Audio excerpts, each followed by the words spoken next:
Tellement longtemps que je l'attendais. Enfin, on va pouvoir tester la V400. Pour moi, la Super Racer, ça a vraiment été l'imprimante qui m'a fait le plus kiffer sur l'année 2021. J'espère que celle-ci, c'est celle qui va me faire le plus kiffer sur l'année 2022. On va s'occuper d'elle comme une bouteille de bon vin. Allez, c'est du direct live. Oh. Ici, on a les bras en carbone, comme sur la SR. La lime, il est bien fourni, hein, le sachet d'accessoires. Bon, déjà, il y a des vis, mais il y a des sondes en plus. C'est quand même plutôt cool, ça, quand même. Hein. Les méga profilés aluminium. Waouh. Juste à titre de comparaison, voilà là, les profilés aluminium de la SR par rapport à la V400. C'est autre chose, hein. Allez, on passe au gros. Waouh. Regardez-moi ça. Ce joli bed PUI magnétique. Oh là là, ils sont trop forts. Ça changera de l'Ultra Base, là, qui était pas dingos. Ensuite, on a quoi? Le Direct Drive. Oh, quelle belle pièce. Regardez ça. Très sympathique, quand même. Très joli. Ils ont mis des LED. Je suis très content qu'ils aient mis des LED. Vous savez pourquoi? Parce que quand Effelson a dit qu'ils allaient créer une nouvelle imprimante, ils m'ont demandé, en fait, quelles seraient les améliorations à apporter à la machine. Et ça, vraiment, le Direct Drive et les LED, c'est vraiment le truc qu'on leur a, je pense, tous demandé. Et je suis hyper content qu'ils l'aient mis quand même sur la machine. Donc, on passe à la suite. Bon, ça, on n'en a rien à branler. La bobine DC. Ensuite, qu'est-ce qu'on a de beau? Ça, c'est le capteur de nivellement.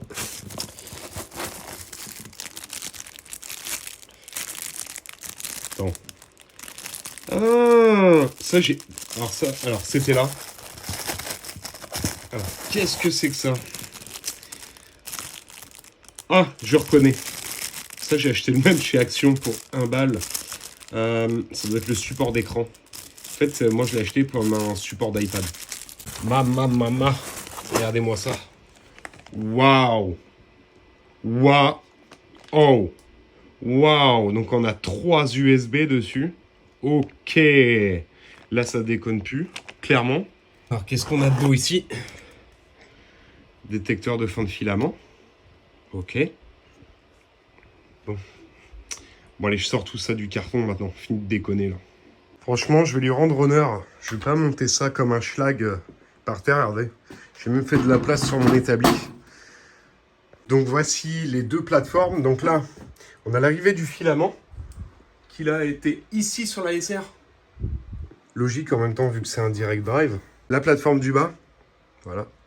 Donc, pas grand-chose à ajouter. Hein. C'est même config. Je vais regarder s'il y a d'ailleurs un tiroir.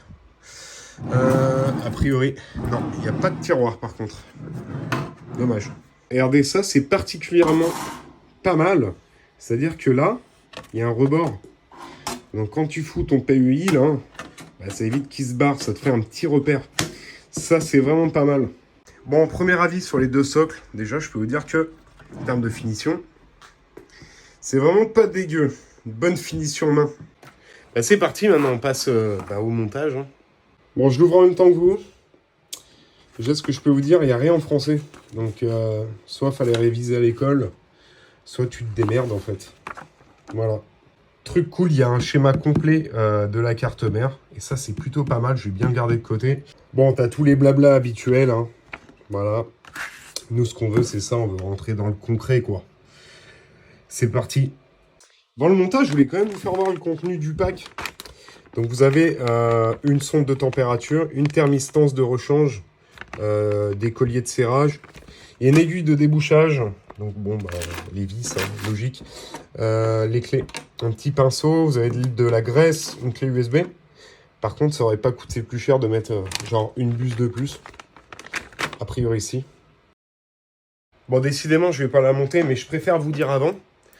Je vais monter la machine avec le mode d'emploi en le suivant scrupuleusement et avec les outils fournis. Comme ça, si quelqu'un débute, bah au moins il sait à quoi s'attendre. Parce que si je sors les outils, les machins, je trouve que c'est plus adapté à la situation sur un test de machine. Comme ça, on regarde si vraiment il manque un truc, si on peut améliorer les choses.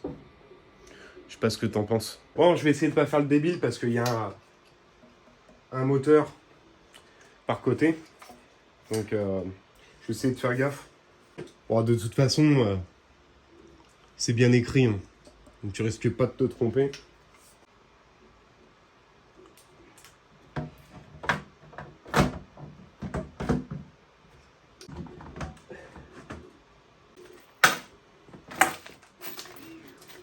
C'est parti.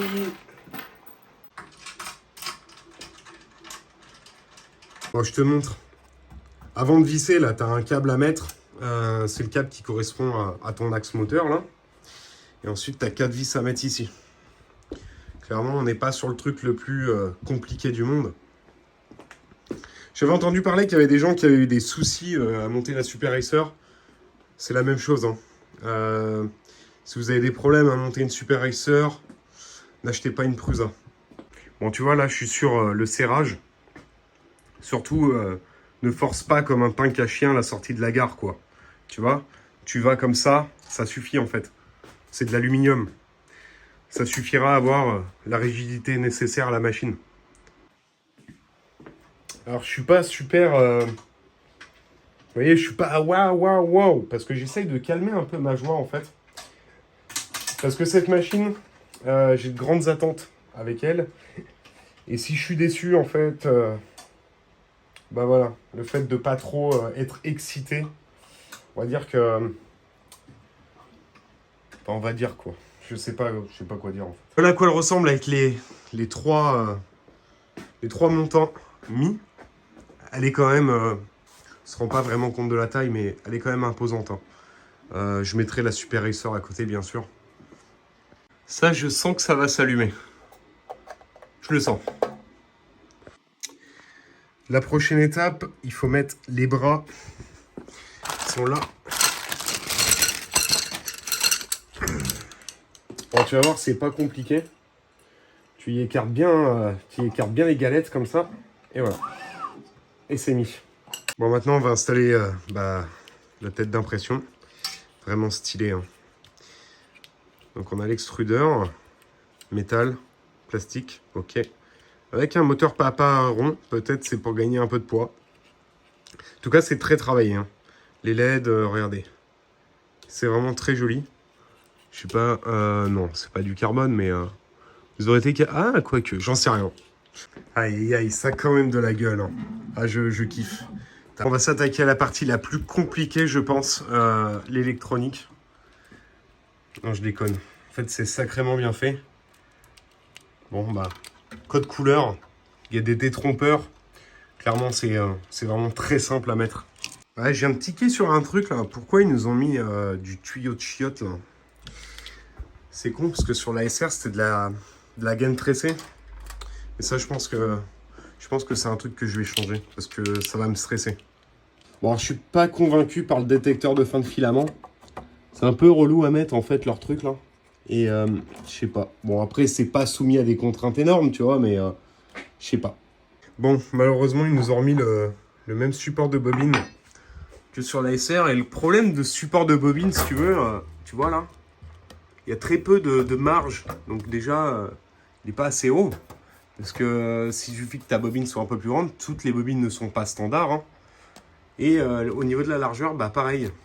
C'est-à-dire que ta bobine, elle va venir s'appuyer comme ça et elle va être un peu comme ça. Enfin, tu vois quoi. Ça y est, le support de bobine, il est mis. Prochaine étape. Comme d'hab, hein, faites attention que la machine, elle soit bien en 230 et pas 115-120. Sinon, bah, tant pis. Bon, là, j'ai branché le panneau de commande. Donc, c'est bien un support que tu as chez Action pour 1 €. J'aurais vraiment préféré avoir un support fixe, comme là. Voilà. Même si c'est plus grand, tu vois. Je sais pas, mais... je sais pas. Je suis mitigé, quoi. Ça va être chiant. Je sais pas pourquoi, je sens que ça va être chiant. Donc là, j'ai mis les caches. Il y en a un dernier qui reste là. Et j'arrive pas à le passer parce que le câble, il m'emmerde en fait. Il n'y a pas de gorge ici là pour faire passer. Et on va dire que... Donc voilà le comparatif avec la SR. Même le logo a changé. Ouais. Il n'y a pas photo. Regardez la taille des montants. On gagne en hauteur, hein. Mais regardez ce qu'on gagne en largeur. De toute façon, il faut ça hein, pour encaisser de la vitesse. Il faut que la machine soit le plus rigide possible. Donc là, il y a le capteur pour le plateau. Voilà. Donc quand la tête vient, et ben ça palpe le plateau. J'avais pas vu le hot-end. Oh, la taille du truc. Regardez. Vraiment. Par rapport... Donc là, même principe que sur la Super Racer, hein, si tu veux brancher le capteur pour faire le nivellement. Sauf que là, ça vient se brancher là, tu vois. Voilà. Donc, bah nickel. Et j'aime beaucoup ce capteur là. Et ben tout est installé. Maintenant, on va passer à l'étape cruciale. Celle qui consiste à te dire, bah, abonne-toi. Ça fera bien plaisir en fait. Allez, c'est du direct live. C'est parti. Ok. C'est l'heure de s'allumer. J'ai du bruit. Je vois rien à l'écran. Allô? Non. Ah. Bon, deuxième essai, en fait, je me suis rendu compte qu'ici, là, j'avais oublié de brancher le moteur. Je sais pas si ça change grand-chose, mais bon, on va voir. Ah bah si, ça change tout, en fait. Ok. Très agréable, hein, ce grand écran, quand même. Très, très beau. Vraiment. Ok. Donc, elle fait son petit boot, là. Je vous cache pas la séquence, en rien. Pas d'accéléré, que dalle. Ok. Donc là, elle est en train de faire... Oh. Et voilà. C'est très beau. Oh. C'est très réactif. Oh, c'est agréable. Bon, je vais faire les configs et je retrouve juste après. Je vais lancer le leveling. Ok. Bon. En tout cas, tous les axes ont l'air de bien fonctionner. J'ai bien branché là-haut, pas de souci. C'est bon, elle a fait son leveling là. J'ai retiré le capteur pour le plateau. Ce que je vous disais, c'est dommage, elle n'a pas de tiroir. Parce que là, moi, je le rangeais dedans, c'était nickel. Donc là, on va faire eh ben, le Z0 avec la feuille de papier. Donc la tête est redescendue. Maintenant, on va faire la calibration. C'est-à-dire que faut que la tête touche la feuille de papier. Donc là, pour moi, il est vraiment très bien. Là. Donc là, toutes les étapes ont été faites. La prochaine, c'est de lancer le premier print. Bon, pour ça, bien sûr, je vais utiliser mon filament à moi. Donc là, ils nous disent de la mettre en chauffe. C'est vraiment hyper simple. Donc température, et là, directement, vous avez PLA, ABS, PETG, Flex. Très cool. Donc on va faire PLA. Bon, t'as capté, la prochaine étape, ça va être de lancer la première impression. Donc ce qu'on va faire, c'est que on va bien dégraisser le PEI avec de l'alcool ISO. Alors j'ai juste eu le temps de nettoyer le plateau. Regardez la vitesse à laquelle elle chauffe. C'est assez dingue. Bon, on va lui faire bouffer son premier filament. Normalement, si ça a bien été fait, on va voir un filament d'une autre couleur sortir. Donc la tête a bien été testée avant parce que regarde, ça sort blanc. C'est très bon signe. Ça sointe un peu de partout. On dirait moi là quand il fait super chaud sur les sièges en cuir de ma C5. Donc on va regarder ce qu'on a sur la carte de base. Il y a 5 modèles. On a un Knurling Borten Net. Ça peut être pas mal. Un overhand test. Un test de calibration. Et puis un lapin. On va se faire un cube. C'est bien un cube. Elle vient faire son petit trait de purge. Yeah, perfect. Bon, ça y est, elle commence à s'exciter. Je veux dire en tout cas qu'elle est très silencieuse. Il n'y avait pas le bruit des axes comme la Super Racer normale là. Wow, ok, ça y est, elle est possédée la machine. Donc là, on est à 88. Ok. Premier cube de calibration, bon, bah, terminé, juste à l'instant. Ok. Alors j'en ai profité, j'ai allumé les LED, voilà, en haut. Donc quoi dire, bah, c'est propre, c'est très très propre.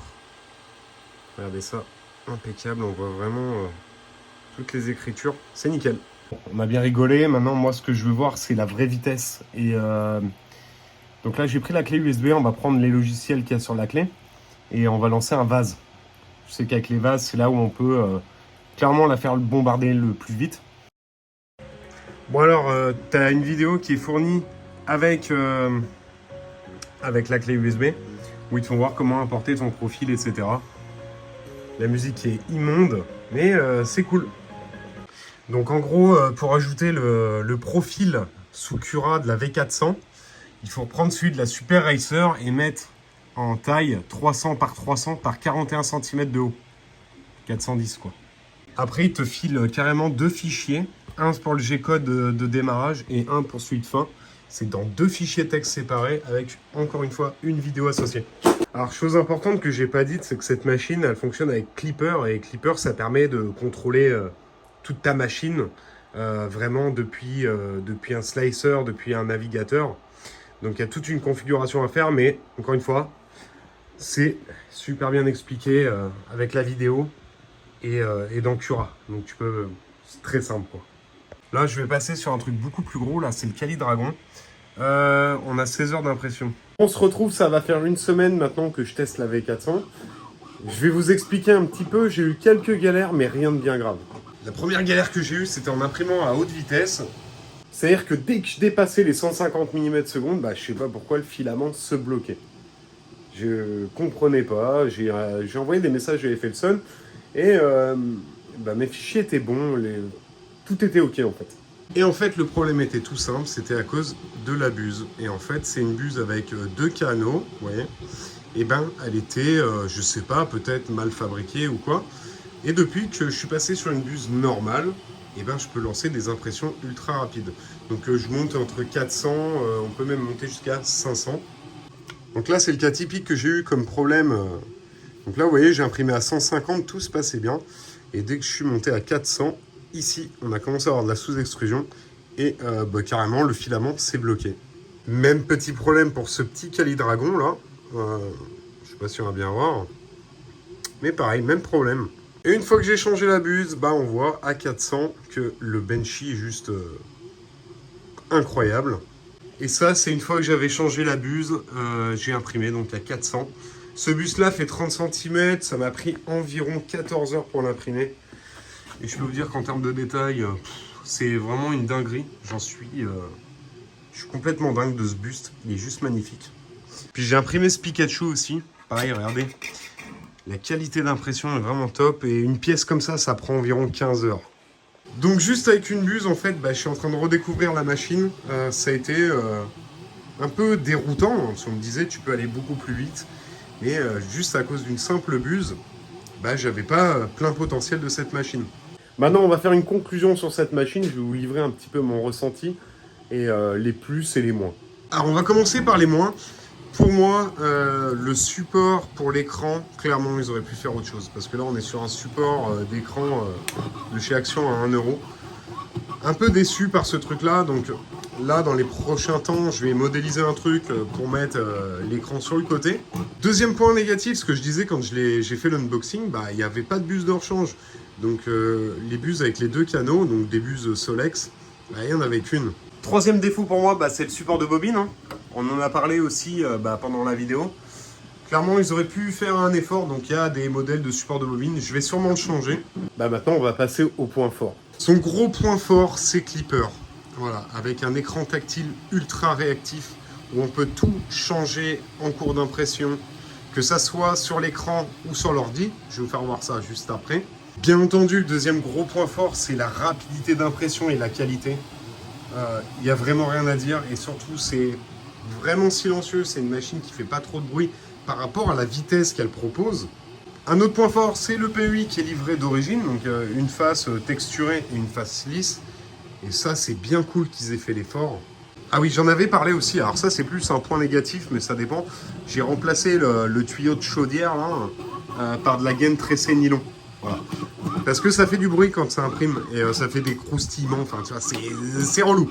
Et son gros point fort, c'est vraiment Klipper et son interface web.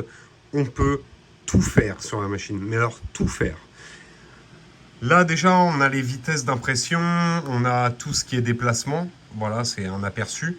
Mais surtout, en cours d'impression, on peut augmenter les facteurs de vitesse. On peut tout augmenter, tout changer. La rétraction, on peut vraiment tout faire sur la machine. Allumer ou éteindre les LED. Donc, je peux tout faire à distance. Et surtout, il y a une appli mobile, Klipper. Donc, ça nous permet même de modifier ça à distance. L'ajout de webcam. Voilà, on peut ajouter plusieurs webcams. Vous voyez, c'est super propre. Ça permet de faire aussi des timelapses et des accélérés. Ici, on va retrouver tous nos fichiers qu'on upload directement depuis Cura. Donc, c'est super pratique parce qu'on slice le fichier. Boum, il arrive sur la V400. On n'en parle plus. Et tu lances, tac, en un clic, c'est fait. Ça, c'est un pur bonheur. On voit aussi le temps moyen des impressions que j'ai faites sur la machine. Et là, on voit que 50% les impressions ont été cancelled. Ça veut dire que je les ai annulées, quoi. Parce que j'ai fait tellement de tests sur la machine de vitesse, parce que c'est une machine quand même qu'il faut savoir régler. Et ensuite, on peut aller consulter tous les fichiers de log, tous les fichiers de config de Klipper directement dans l'interface web. Et ça, c'est plutôt cool. Ça évite de passer par une console SSH et tout.